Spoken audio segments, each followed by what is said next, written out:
아홉 번째 강좌로 들어가겠고요. 지난주에 했었던 그 자동차 예제를 조금 오늘 더 다뤄보도록 하겠습니다. 그래서 이게 자동차 쪽이 나오면서 뭐 되게 재밌어하는 학생들이 많이 있었는데요. 내용 자체는 어떻게 보면은 기존의 엘리베이터나 다른 것보다 좀 쉽기 때문에, 물론 이제 이 PD 컨트롤의 D 컨셉이 처음 등장을 했고요. 이 D가 자동차들이 흔들리는 걸 토대로 해서 여러분들이 어떤 의미를 갖는지 알아볼 수 있는 그런 예제가 되겠습니다. 자, 그래서 오늘은 이 자동차 관련된 거에 이제 마무리를 하고 다음 주로 넘어가도록 하겠습니다. 이번 주는 이제 자동차 마무리 하는 내용으로 꾸며지겠습니다. 자, 그래서 이제 첫 번째 이제 다룰 얘기는 바로 코너 스피드. 코너에서 스피드를 줄여야 되는 문제가 있다라는 것들을 여러분들이 지난주부터 이제 어선풀이 알고 계시겠고요.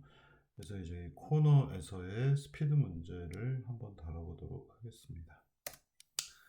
자, 그래서 33번 이제 코너 스피드 문제 쪽으로 이제 넘어가겠고요. 여태까지 이 예제들을 보시면은 코너에서 살짝 이렇게 넘어가는 경우들이 발생을 합니다. 그래서 이게 속도가 빠르기 때문에 속도를 거의 줄이지 않고 가는 중이어서 지금 보시면 스피드 99거든요.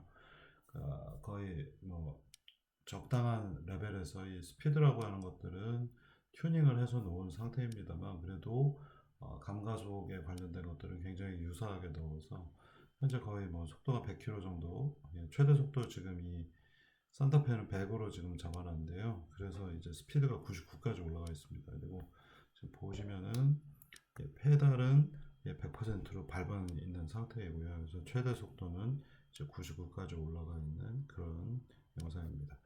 그래서 지금 보면은 여기 이렇게 라인이 있을 텐데, 여기 살짝 보면은 테두리를 살짝 넘어가 있는, 차선을 살짝 넘어가 있는 것처럼 보이게 됩니다. 완벽하게 이거를 잡기에는 이제 조금 중앙선을 맞추는 이쪽 컨트롤러를 되게 터프하게 주어야 조금 더 맞출 수가 있겠고요. 그래서 뭐 이 정도의 요만큼의 공간들에 살짝 조금 많이 차선에 붙거나 하는 것들은 크게 문제는 없겠고요.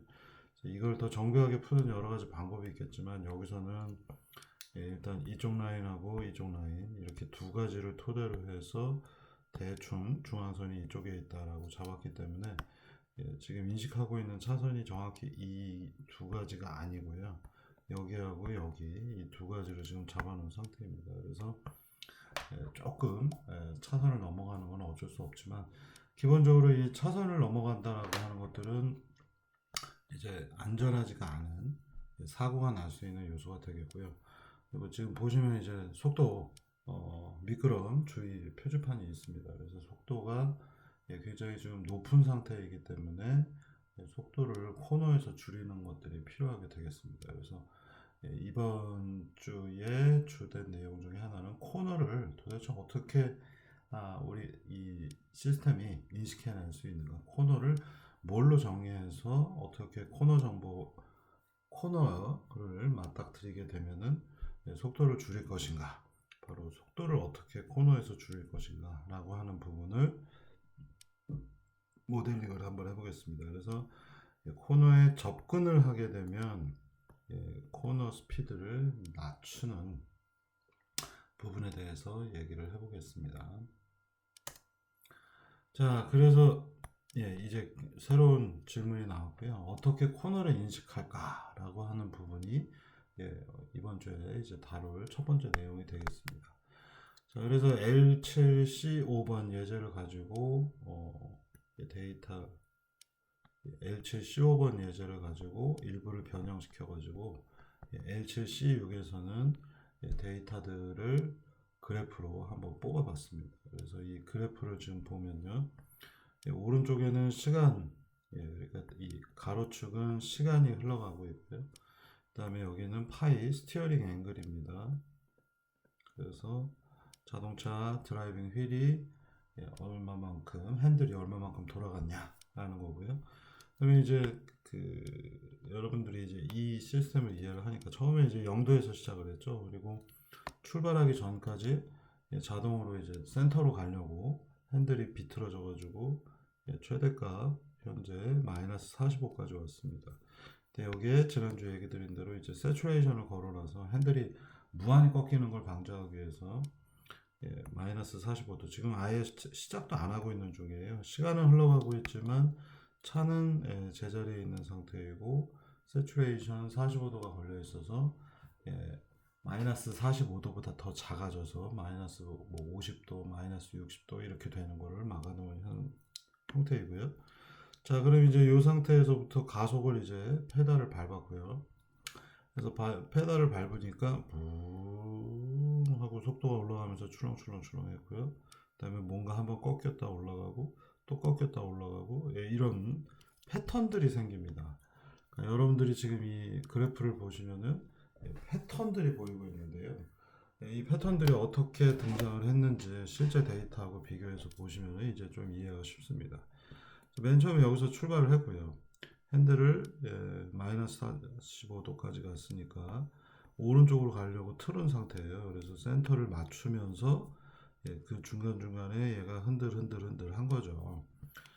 핸들이 살짝 흔들 하면서 최대 25도 약 마이너스 15도 사이에서 핸들이 흔들리니까 자동차도 여기서 이렇게 흔들렸겠죠.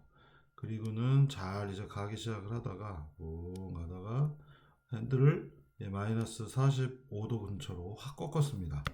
핸들을 마이너스 45도 핸들이 이쪽 방향이 플러스이기 때문에 마이너스 45도를 꺾었다라는 건 우회전을 하겠다는 얘기고요. 이 지점에서 우회전을 해서 또 핸들이 하면서 코너를 돌면서 45도 마이너스 45도 꺾었다고 그냥 한꺼번에 도는 게 아니라 최대로 꺾은 상태에서 여기 라인을 따라가기 위해서 핸들을 조작을 하죠. 그래서 핸들을 조작을 하다가 다시 이제 이쪽으로 진입을 하면서는 출렁출렁 해서 핸들 조작을 몇 번 흔들리는 걸 D 컨트롤로 잡아주고 쭉 직진하다가 또 다른 코너가 등장하니까 핸들을 꺾어서 이렇게 된 겁니다.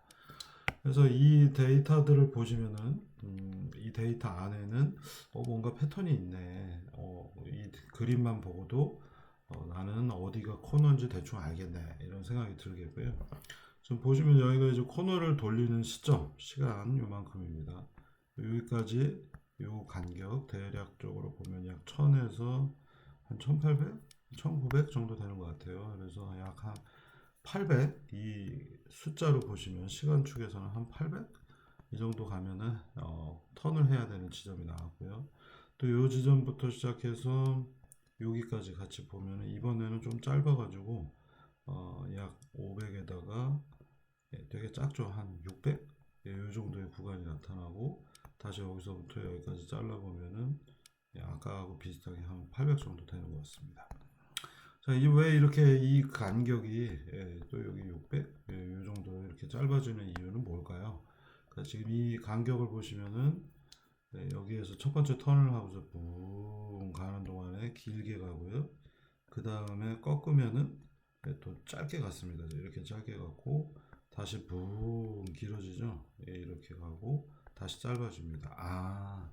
이 트랙은 생각보다 정사각형인 줄 알았더니 이쪽 구간이 W하고 H가 있는데 W보다 H가 짧구나 라고 생각을 할 수 있는 거죠.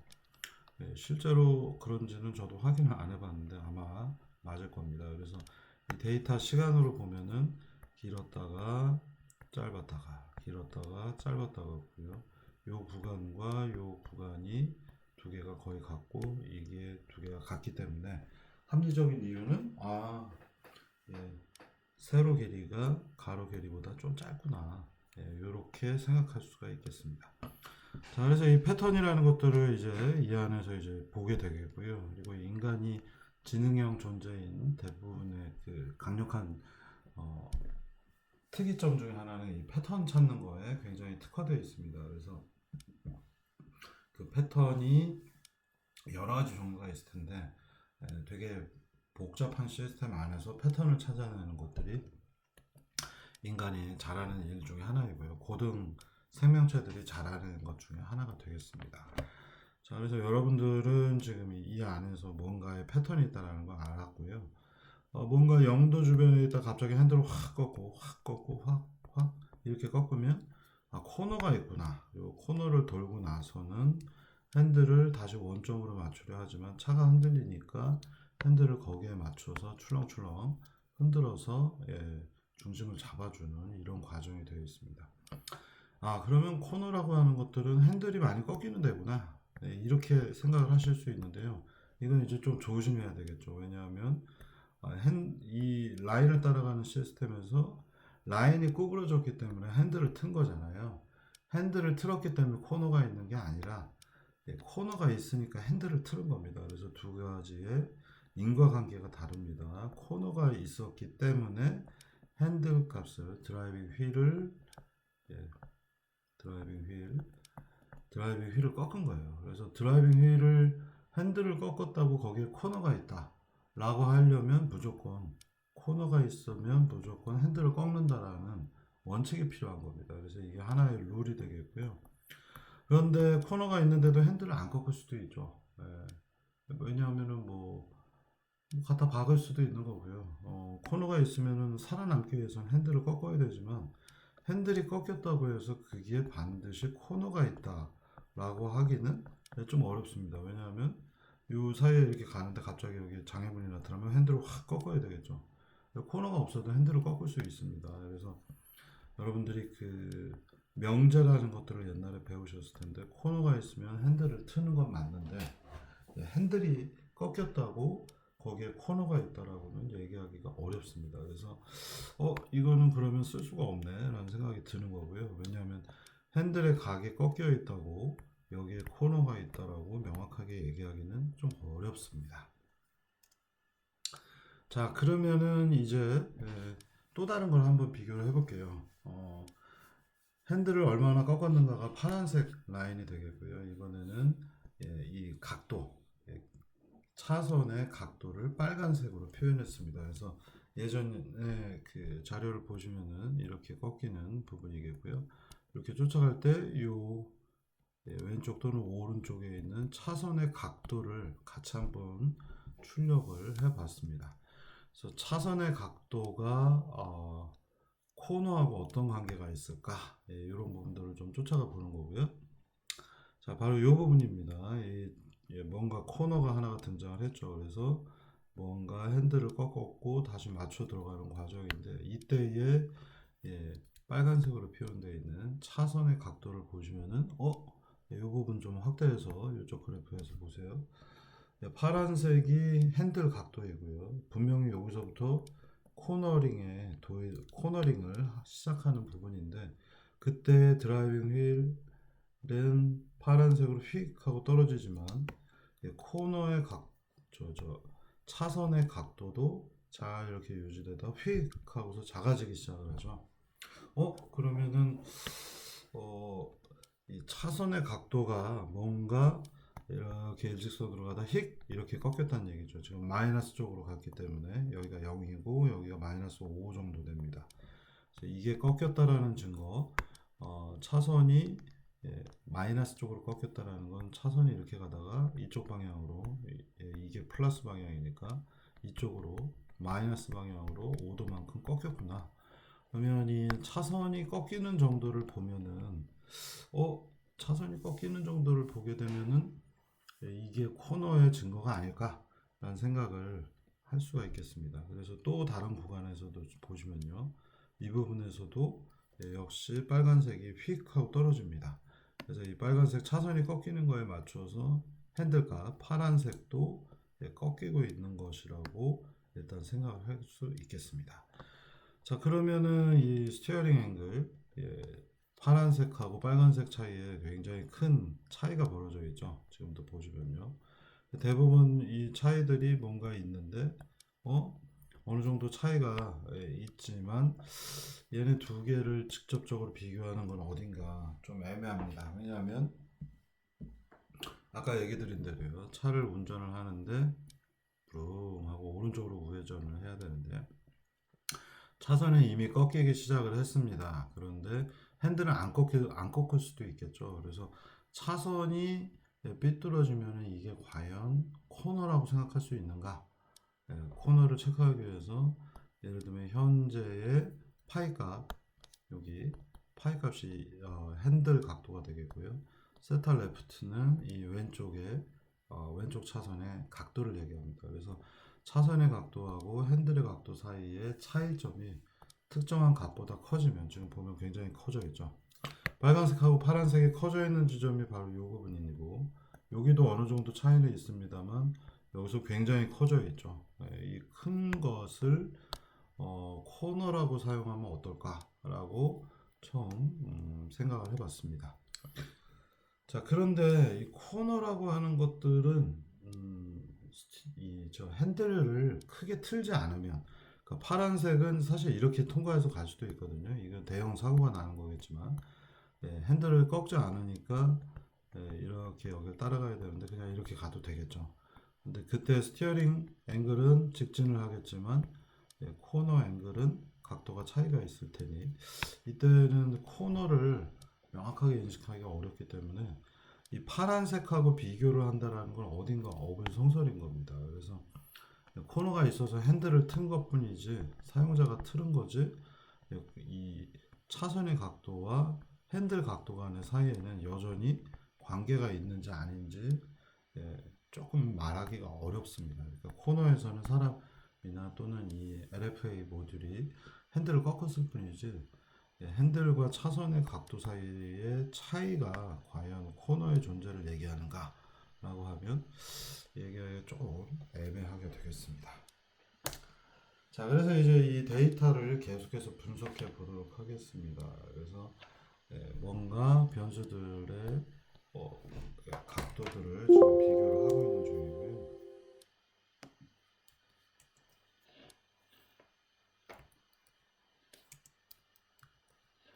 각도들 계속해서 비교해 보도록 하겠습니다. 자, 그래서 이제 아이디어를 내는 게 여태까지 쓰고 있던 차선의 각도라고 하는 건 바로 여기는 이런 노란색의 각도인 거죠. 여기 90도인 부분, 여기서부터 90도, 그 다음에 여기까지 각도 몇 도였는지, 한 45도였나요? 60도였나요? 그래서 이 부분에 각도를 지금 재고 있는 중입니다. 그래서 얘가 이렇게 됐는지 이렇게 됐는지, 그러면 바로 옆에 있는 차 앞에 있는 차선의 각도만 보고 쫓아가다 보면은 보통 코너 근처에 와가지고 코너에 거의 도달해야지만 브레이크를 밟기 때문에 여기까지 차가 와야 이때부터 각도가 확 비틀어지니까 속도를 줄여야 되는구나 하는데, 이미 코너 진입하면 좀 늦기 때문에 멀리 있는 코너를 미리 알게 되면 굉장히 좋겠죠. 그래서 자동차 입장에서는 멀리에 코너라는 게 존재하는구나 라는 거를 조금이라도 빨리 더 알면 좋겠습니다. 그래서 이거를 하기 위해서 어떻게 하면 될까요? 뭐 간단하게 지난번 얘기 드린 것처럼 이런 식으로 생각을 하셔도 좋겠습니다. 그러니까 이 앞에 있는 레이더 센서가 전방을 주시하고 여러 각도의 어딘가에 차선들을 인식을 해내는 거거든요. 여기는 지금 아무것도 없고요. 그러면 여기에 있는 뭔가 조금 더 멀리 있는 거에 각도를 뽑아내기 위해서는 각이 좁은 거, 지금 여기서는 각이 좀 넓게 잡혀져 있잖아요.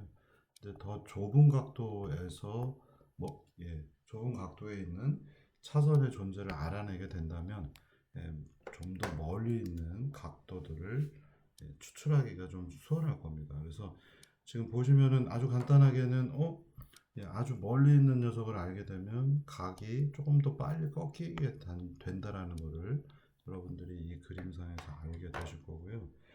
자, 그런데 이제 이거 뭐 정답을 안 가르쳐주고 왜 이렇게 빙빙빙 도냐? 사실은 이 시스템은 실제 있는 시스템도 아니고, 그 다음에 실제로 우리가 실제 자동차를 갖고 테스트를 한다 하더라도 그 자동차의 어떤 특성이 있을 겁니다. 그래서 현재 이 데이터라고 하는 것들을 이 시뮬레이터를 가지고 하나씩 하나씩 찾아내서 무엇이 과연 좋은 선택인가를 하나씩 테스트를 해보는 과정이라고 보시면 되겠습니다. 자, 그래서 현재 이 차량의 헤딩 앵글을 주변으로 해서 다양한 각도에 대해서 데이터들을 추출을 해보겠습니다. 그래서 헤딩 앵글에서 알파 값이 10도인 경우, 30도, 70도 이런 경우에 대해서 데이터를 뽑아보고 얘네들이 코너라고 하는 걸 조금 더 빨리 알아낼 수 있는가 하고 데이터를 수집하는 그런 과정을 하나씩 설명을 하고 있는 중입니다. 자, 그래서 이건 누구도 정확하게 알 수가 없고요. 저도 이걸 뭐 시스템을 만들어서 여러분들한테 설명을 하고 있지만 이게 실제로는 지금 무슨 게임에서 원래의 위치들을 다 저장을 해놓고서 그 위치대로 움직이는 게 아니라 자동으로 판단해서 가는 형태이다 보니 이 시스템의 특징에 맞도록 움직이게 지금 하는 중이고요. 그리고 그 이 시스템의 특성은 되게 단순해 보이지만 생각보다는 테스트를 해보기 전까지는 명확하게 알 수 없는 요소들이 있습니다. 그래서 하나씩 데이터를 뽑아가지고 그 데이터들이 어떻게 실제로 동작하는지 확인해 보도록 하겠습니다. 자, 그래서 10도인 경우 헤딩 앵글 대비 10도인 경우에 있는 점을 찾아가지고 각도로 치환을 해봤습니다. 그러면 지금 있는 빨간색이 레인의 각도들이 되겠고요. 그래서 지금 보시면은 파란색은 파이가 꺾이는 코너에 진입을 했고요. 그때 헤딩 앵글 값을 보시면 이렇게 움직이고 있습니다. 자, 그 다음은 30도인 경우, 70도인 경우에 대해서 뽑아봤고요. 그래서 10도인 경우, 30도인 경우, 70도인 경우를 대입을 해서 차량 제어를 해보니 실제로 10도인 경우만 가지고서 차량의 이쪽 왼쪽, 오른쪽 라인들을 구해보니까 좀 미리 꺾이는 이렇게 되는 녀석들이 나오겠고요. 그리고 30도일 때, 70도일 때, 그래서 70도일 때는 코너를 따져보시면은 헤딩 앵글 대비 너무 많이 꺾여 있는 거죠. 그래서 되게 짧은 구간입니다. 그러니까 여기에 센서가 있다면 바로 옆에 있는 데이터를 토대로 해서 반응을 하다 보니까 조금 더 안쪽으로 지금 차량이 가고 있고요. 30도 데이터를 썼더니 그런 대로 이 라인들을 쫓아가고 있고요. 10도인 경우를 보니까 여기에서 너무 밀려가지고 차가 왼쪽으로 가 있는 이런 장면을 보실 수 있습니다. 실제로 여러분들이 L7C7 예제를 가지고 보시면 거기에 각도 바꾸는 부분이 있습니다. 그래서 각도들을 조금씩 바꿔서 테스트를 해보시면은 차량들이 밀리는 패턴들이 좀 많이 달라져 있습니다. 그래서 이런 것들을 토대로 이제 좋은 데이터는 과연 뭘까? 이렇게 생각을 해보는 거죠. 그래서 L7C8번에서는 안 되겠구나. 지금 앞서서 보시는 것처럼 여기 90도짜리가 있고요. 여기에 각도를 토대로 알파 값을 토대로 해서 이 벡터를 쓸 것인가 아니면 이쪽 벡터를 쓸 것인가 이걸 테스트를 해봤는데 지금 보시면은 여기 요만큼 더 많이 내려온 경우는 짧은 벡터가 될 거고요. 그 다음에 조금만 움직임 여기서 움직였죠. 많이 내려오게 되면 짧은 벡터, 그 다음에 조금만 움직이면 긴 벡터가 나오는데 긴 벡터인 경우에 10도이면 되게 길게 되겠죠. 써보니까 차가 왼쪽으로 밀려서 이거는 라인 쫓아갈 때, 레인을 쫓아갈 때에는 별로 이 기능들은 쓸 수가 없겠구나 라는 생각을 할 수 있습니다. 그래서 지금 보시면은 그림을 한번 다시 잘 예쁘게 그려보면요. 차의 이쪽 바로 90도인 지점 두 지점을 찾아내고요. 그 다음에 10도인 경우 이쪽 벡터를 사용한 경우에 차가 밀리게 되겠고요. 바깥쪽으로. 그 다음에 30도인 경우 조금 더 안쪽으로 들어온 경우 이 경우를 썼더니 그런 대로 쫓아가고 있고요. 그 다음에 되게 많이 들어와서 이 부분 그러면 짧은 것이죠. 그래서 이걸 어떻게 그리면 좋을까? 여기는 차량이 있다면 이렇게 긴 벡터를 사용해 본 거고요. 여기는 30도니까 약 한 요 정도 되는 벡터 써봤고요.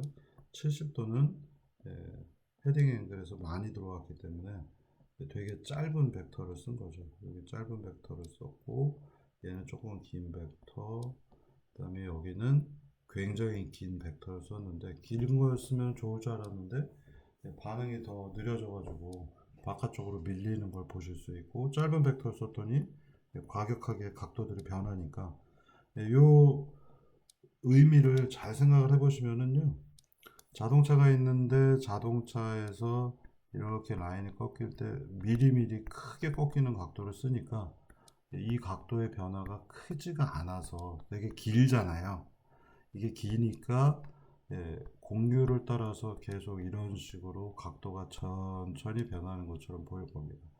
그런데 짧은 각도를 쓰게 되면 계속 이렇게 짧은 각도들이 획획 변하기 때문에 더 빨리 돌아가지고 안쪽으로 차가 말려 들어가 있는 걸 보실 수 있습니다. 그래서 이런 공률이 있는데 이렇게만 본다면, 길게 보면은 이렇게 바깥쪽으로 느리게 밀리게 되겠고, 이렇게 긴 벡터가 있는데 그걸 짧게 보게 되면 빨리빨리 턴을 하니까 너무 또 빨리 턴을 해가지고 안쪽으로 말려 들어와 있는 이런 두 가지 사례를 보실 수 있습니다.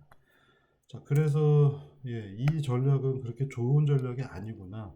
지금처럼 이런 노란색 벡터를 길게 쓰는 거는 효율이 더 떨어진다는 걸 볼 수 있겠고요. 여기까지의 각도 30도인 요 벡터들을 사용하는 것이 차량을 쫓아갈 때는 오히려 득이 된다는 걸 볼 수 있습니다. 그래서 이제 이 C8번 예제에서는요, 그러면 결국은 요 벡터는 그대로 유지를 하고요. 지난주에 했던 예제하고 똑같이 요 벡터는 그대로 왼쪽 오른쪽 차선을 쫓아가는 데 쓰고요. 코너가 있는 것만 찾아내는 기능을 따로 한번 추가해 보자 라고 정의를 하겠습니다. 그래서 각도가 알파 각도가 좀 짧은 것들, 작은 것들 두 가지를 골라서 이쪽에 나는 요걸 이렇게 이쪽 왼쪽 오른쪽 벡터를 쫓아가는데 앞부분에 있는 거가 갑자기 이렇게 턴이 많이 되기 시작을 하면 이 각도하고 이쪽 왼쪽 두 가지를 비교해 보시면 차이가 심하잖아요. 차이가 심하면은 앞에 코너가 있구나 라고 생각을 하기로 했습니다. 그래서 이거를 하나의 전략으로서 지금부터 구현을 해 보도록 하겠습니다. 자, 그래서 지금 이 그림 그대로 여기 1번 벡터, 2번 벡터가 있다고 치면 1번, 2번 벡터를 갖다 놓은 거고요. 1번 벡터하고 2번 벡터는 확연히 각도 차이가 있으리라 예상이 됩니다. 그러니까 멀리 본 각도, 멀리 본 벡터와 가까이 본 벡터가 있는데, 가까이 본 벡터는 LFA 기능을 충실하게 따져가고요. 그 다음에 멀리서 본 벡터들은 코너가 있다라는 것들을 인지하는 방식으로 사용을 하겠다는 얘기입니다. 그래서 1, 2번 간의 차이가 커지면은 이때는 무언가 앞부분에 코너가 있겠구나 라고 생각을 하겠다는 얘기입니다. 자, 그래서 이제 보시면요, 스티어링 앵글, 앞서서 얘기 드린 대로 핸들의 각도는 사람이 결정을 하는 거죠. 우리가 운전을 하게 되면 핸들 각도는 사람이 결정을 하는 거지, 그리고 사람은 코너를 쫓아가려고 노력을 할 뿐이죠. 근데 핸들 각도가 곧바로 코너가 있는 것을 얘기하지는 않습니다. 자, 그렇기 때문에 핸들 각도는 환경에 대한 시그널로서 우리가 볼 수가 없어요.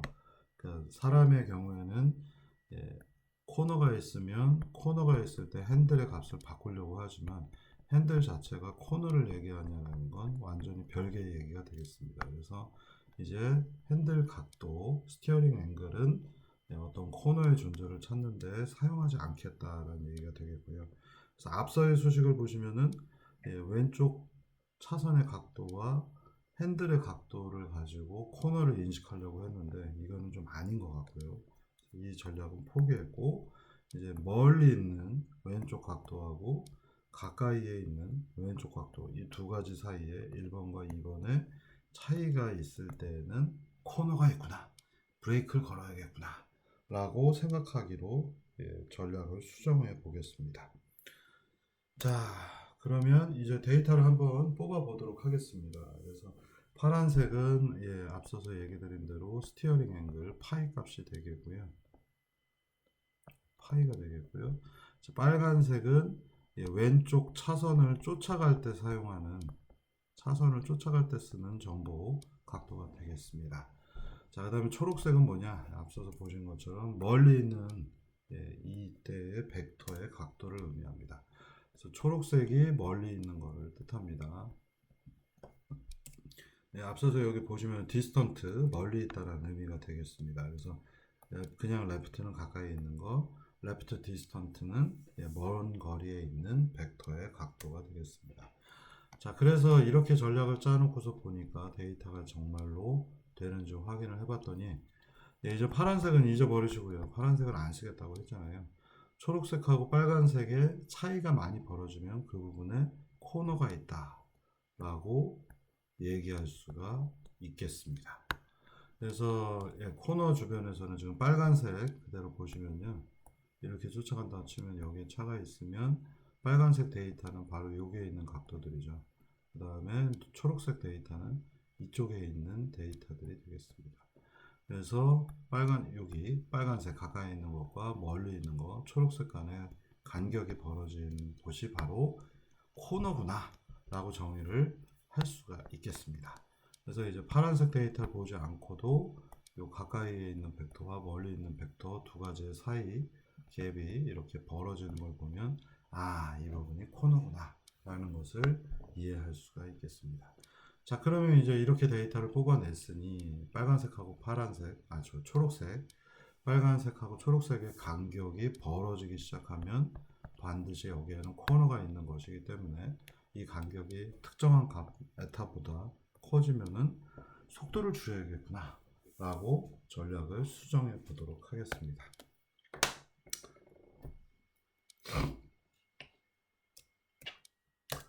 자, 그러면 이제 L7C9번이 되겠습니다. 그러니까 지난주까지 했던 내용들이 이제 7번대가 되어 있는데 7번의 마지막이 되겠고요. 그래서 차선을 쫓아가는 기능 LFA 시스템에다가 이제 브레이크 거는 방식을 추가해 넣기로 했고요. 자, 여기 있는 거는 이제 가까이 근거리에 있는 벡터가 되겠습니다. 그래서 그때 사용했던 각도는 90도, 헤딩 앵글에서부터 90도 되는 부분에 점 하나를 구하고요. 그 다음에 30도가 되는 부분에 점을 또 하나 구해서 이 두 가지를 연결하는 벡터가 바로 왼쪽 차선을 쫓아갈 때 쓰는 벡터가 되겠고요. 다음에는 이 헤딩 앵글에서부터 10도 그리고 30도인 지점 이 두 가지의 벡터를 이용을 해서 굉장히 좁은 각이죠. 이때에 10도 30도 간격에 있는 벡터를 멀리 있는 벡터라고 가정을 하겠습니다. 여러분 지금 그림에서만 보셔도요, 요 90도하고 30도는 요 정도 거리 안에서 벡터가 왼쪽으로 가는지 오른쪽으로 가는지를 결정한다고 치면은 지금 이 멀리 있는 벡터는 조금 더 거리가 멀어져 있죠. 이만큼 더 같습니다. 그래서 실제 그림에서는요, 여기서는 뭐 10도, 30도, 90도가 이렇게 표현되어 있지만 10도가 생각보다 되게 작은 각도라 이 정도 각도에 있는 점들이 되겠죠. 30도는 이 정도니까 이렇게 멀리 있는 것들을 벡터가 확 차이가 나게 변하는 것들을 아실 수 있습니다. 그래서 이 정도 거리의 벡터가 이렇게 바뀌어져 있다면 이 구간 안에서 브레이크를 걸어 가지고 차의 속도를 떨어뜨려 주겠다는 얘기가 되겠습니다.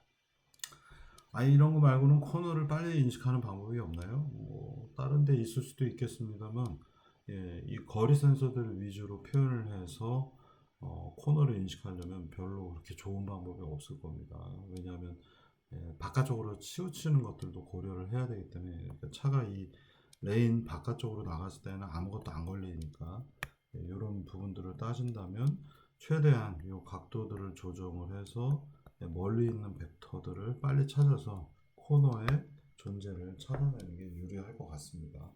이건 이 시스템에 적용했을 때의 사례니까 실제 경우도 약간 거의 비슷하겠지만 좀 차이가 있을 수는 있습니다.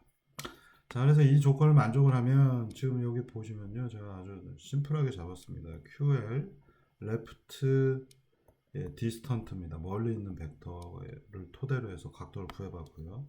그래서 QLD 각도 left distant 멀리 있는 거고요. 그 다음에 QL 지난주에 이제 차선 추측할 때 썼던 가까이에 있는 요 벡터가 되겠습니다. 요게 QL 그리고 이 녀석이 QLD로 합니다. 두 개 사이의 각도 차이가 3도보다 크면 이라고 제가 정했고요. 이건 뭐 그냥 제가 적당히 숫자를 넣습니다. 각도 차이가 두 개가 3도 이상 벌어지면은 예, 감속하는 거, 디셀러레이션 하는 부분에 0.001이라는 숫자를 대입을 했습니다. 이거는 뭐지? 왜냐하면 속도 조절할 때는 디셀러레이션을 쓴다고 했는데 굉장히 작은 값을 넣어주고 있잖아요. 그러니까 한꺼번에 확 속도를 떨어뜨리면 좋을 것 같은데 왜 이렇게 작은 걸 넣었을까? 코너를 돌아가는 시간이 굉장히 많은 시간들이 걸리고 있어요. 그러니까 요 한 스텝이 돌아가는 것들을 여기에 점으로 찍어보면 이렇게 많은 경우가 있거든요. 여기서부터 각도가 3도 이상의 차이가 났네. 그럼 빨리 브레이크를 걸자 해서 여기서 브레이크를 확 하고 걸어주면 또 걸고 또 걸고 또 걸면 어떻게 돼요? 차가 이쯤 가면은 멈춰버리겠죠. 그래서 브레이크 수치를 너무 큰 걸 쓰게 되면 차가 코너를 돌지 못하고 그냥 멈춰버리기 때문에 굉장히 작은 거를 코너 진입할 때부터 숫자를 작은 걸 더해줘서 속도를 천천히 매 스텝마다 줄여 나가는 겁니다. ABS 하듯이 짧게 짧게 쪼개가지고 브레이크를 쭉 걸어주는 거죠. 작은 양들을. 그러면 잘 쫓아가는지 한번 보겠고요. 파이 앵글에다가 여기 P 컨트롤 그리고 지난번 얘기 드린 D 컨트롤 에러의 도트 값입니다. 에러의 차이값. 그리고 여기는 가운데로 몰리게 하는 중심으로 이동하는 P 컨트롤만 탑재를 한 경우입니다. 자, 이렇게 해놓고서 실제 시뮬레이션을 이제 수행을 해보겠습니다. 그래서 추가된 코드는 이두 가지의 각도 차이 QLD와 QL을 비교하는 거고요. 코드 안에 제가 QLD하고 QL까지 다 구해놨습니다. 그리고 나서는 이제 브레이크 값 이렇게 0.001 정도 넣어주고 마지막 최종 컨트롤러가 있습니다. 그러면 한번 사례를 보시겠습니다. 자, 그러면 이제 여기서 예제의 LG C9 앤서 여러분들은 LG C9만 갖고 계실 거고요. 제가 여기에 튜닝을 한 결과를 보여드릴게요.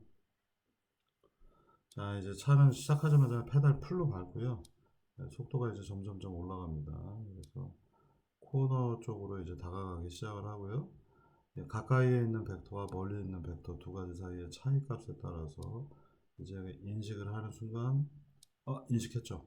브레이크 빨간불 들어온 거 보이세요? 0.0001씩 걸려줍니다.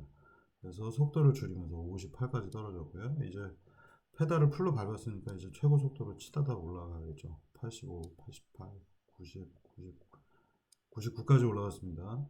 99까지 올라간 상태에서 끝단에 완전히 가기 전에 인식이 되면서 브레이크 걸리고 속도가 70까지 떨어졌습니다.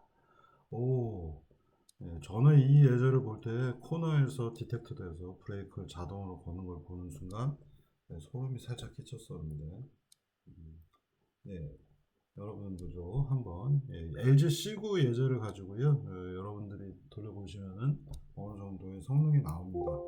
그래서 그거를 튜닝을 하셔서 지금 마지막 여기 숙제인데요 28번 C9 예제를 가지고 튜닝하셔서 조금 더 좋은 성능을 얻어서 보여주시면 될 것 같습니다.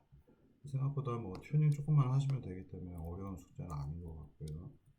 한번 돌려서 얘기를 좀 더 해보겠습니다.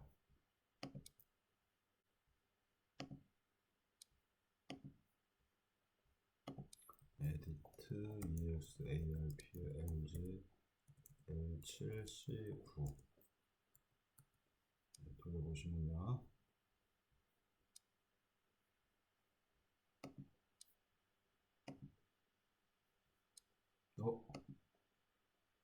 왜 화면이 좀 안 나왔는데.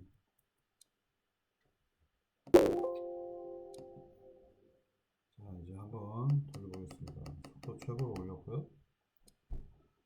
가운데로 찾아 들어가는 거하고 P 컨트롤이라 차가 가운데 라인 찾느라고 흔들흔들 하죠. P 컨트롤만 하게 되면 흔들흔들 하고요. 끝단에 오기 전에 인식해서 코너 오기 전에 브레이크 걸어서 흔들흔들 합니다. 이 차가 흔들흔들 하는 걸 최대한 잡아 보시면 될 것 같고요. 2번 눌러가지고 제대로 통과하는지 한번 보시겠습니다.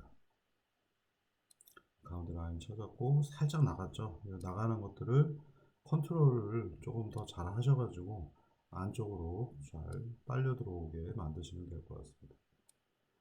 또 다른 코너 진입을 하고 있고요. 살짝 나갔어요. 이때 흔들리는 것도 빨리 잡고 피 컨트롤해서 핸들도 빨리빨리 꺾어야 되겠죠. 핸들을 느리게 꺾으니까 자꾸 빠져나가는데 최대한 빨리 꺾으셔서 안쪽으로 들어오게 해보시면 될 거고, 이렇게 많이 나가는 건 안 좋습니다. 지금 꺾고 나서는 또 디컨트롤이 적어가지고 차가 흔들흔들 하는 장면 보실 수 있습니다. 이런 부분들 수정을 하시면 될 것 같고요.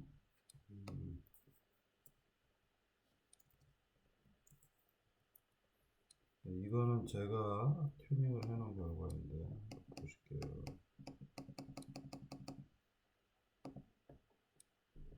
가운데 찾아 들어가고요.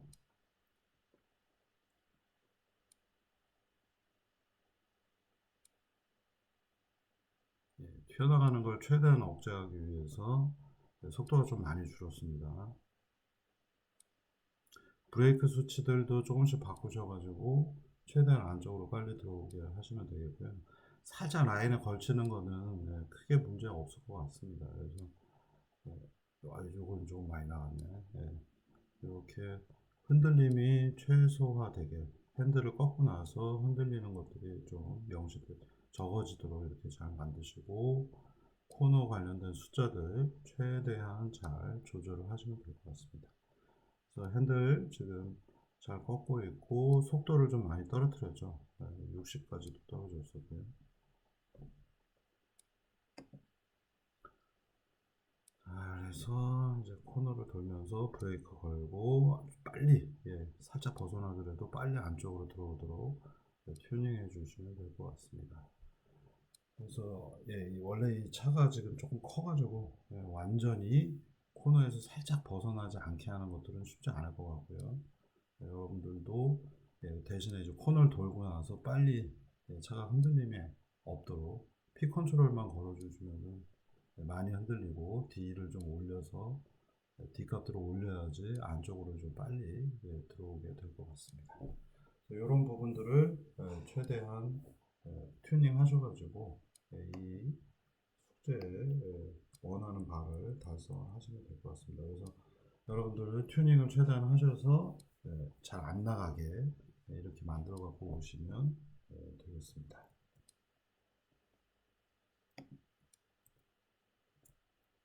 자, 여기서 한번 끊고 가겠습니다.